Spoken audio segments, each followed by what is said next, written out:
Now to a wild story in Edmond. A woman there says she got more than she paid for after buying a vase from a Metro thrift store. This woman tells our Addie Crawford the vase was actually an urn with human ashes still inside. Addie, tell us more.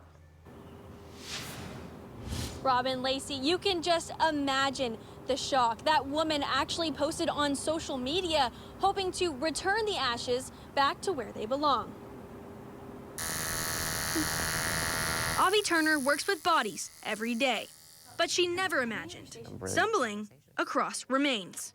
I mean, I've handled all kinds of body parts, but they've always been moving and warm.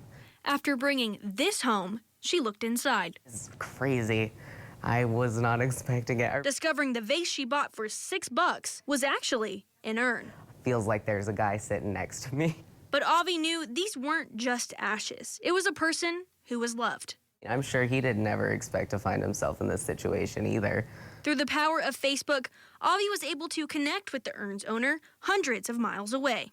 It's just a shock. It's definitely got my emotions going. Guthrie's Joe Strickland passed away back in 2011. He was my soulmate. Leslie Childs says Joe's son gave her the urn with Joe inside. That's the only reason that I knew it was because of that vase. Leslie says the ashes were taken from her home just a year after Joe passed.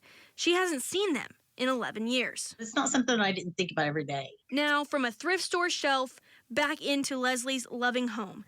I'm absolutely happy that we were able to find who he belonged to. Like, he deserves to go back home, like, with the people who loved him. Giving her something money could never buy, the memory of her best friend. I mean, he always found me in life, and now he's just finding me in death.